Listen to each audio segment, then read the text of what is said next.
Welcome back.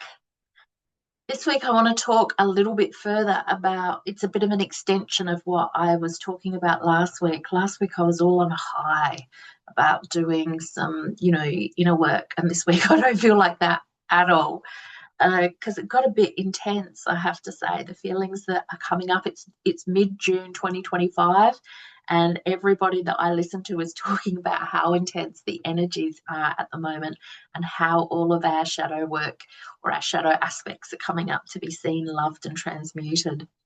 So I followed my own guidance and I stuck to my word and I did some art journaling. I made this little image, and then on another day, I did some journaling around it because for me, it's one of the most powerful tools. But inspired by the teachings of Bashar, channeled by Daryl Anker here on YouTube, he suggested that instead of just sitting with the feelings, which is what I've been trying to do for the last few years, I find it really uncomfortable because I feel things so deeply. It's fucking intense and I really don't enjoy it. I struggle to do it. So his suggestion was, rather than focus in your head on the feeling and the story that goes with it, try to locate it in the body, and then focus your mind on the sensation of the feeling. So, like, is it prickly? Is it soft? Is it hard? Is it sharp? And that was kind of really an interesting little journey for me to take because I am always in my head being a Gemini. And yeah, it gave me a new challenge. It gave my busy little mind a new challenge to focus on rather than just going into the old story.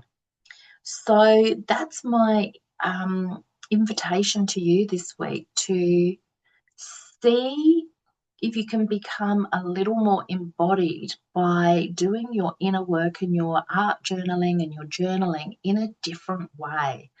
Body movement and music and dance is always an excellent, like, straight down to the issue. But frankly, just recently, I've been feeling so unembodied that I don't even feel called to do that. I've been overeating chocolate for the last 6 months because my feelings have been so intense that I've been pushing them down a little bit. Not a lot because I've been making time to sit with them, but they've been intense. So I've been, doing quite a bit of numbing, which means that I've gained weight and I'm not feeling good in my body, and my body is hurting. It's in pain. So dancing does not feel like an option for me. But I was able to embrace this idea of, yeah, all right, let's just be curious and stay with I was almost like interviewing the feeling and saying, all right, what do you look like? What do you feel like? And trying to get those words with it. And in a very short period of time for me, my inner guidance showed me a symbol because I'm an art therapist and I work with symbols a lot. And that's a comfortable way for me to work. And I loved that even more because I was trying something new, something that's taking me where I want to be, which is to be more embodied and be at peace within my body, and to be able to really connect deeply with my inner guidance, but in an embodied way, not in the etherical, mind kind of. Yeah, etherical is probably the better way. It's always in theory for me, and I understand it in theory, but I've yet to really embody it in a very 5D kind of, embodied new way of being. So this symbol came to me, and as soon as it did, it was like, great, I understand. Thank you. That was wonderful. And it was a really interesting symbol. And so I worked with that both in my art journal and then in the journaling. And I did those on different days. Because what I found with this, sometimes when I do art journaling, it all needs to come out on the one day and be processed then and there. But with this, because it was a bit of a newer experience, and I think I've got through so many layers that now I'm getting to the really deep fear that's, this symbol showed me that it's been in my body for a long, long, long, long, long time, and it's very tightly bound up and tightly twisted up. So it's like, oh, okay, it's going to take a little bit to unravel. Um, so yeah, the image was really helpful, but doing it in a different way. So I guess that is my offering to you this week. See if you can sit quietly with yourself, bring up the issue into your mind that you're wanting guidance with and working through.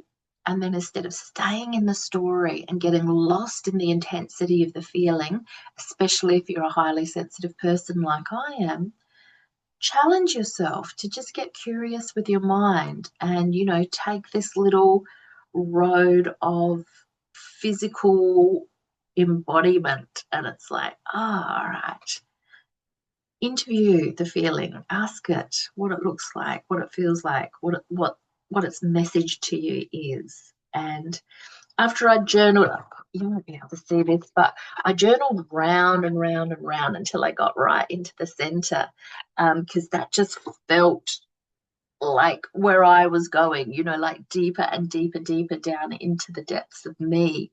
And then right at the end of it, here's my little image. And then this beautiful question came, and it was, the question is, what would be revealed if I let go?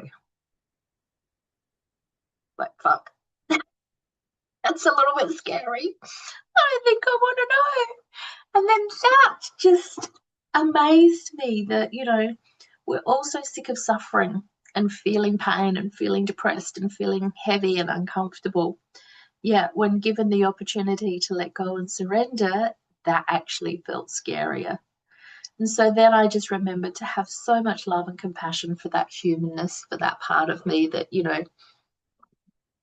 was given the answer, but just then really didn't want to take the journey quite right then and there to finding out what would happen if I truly surrendered and let go. So there you go. That's my offering to you this week.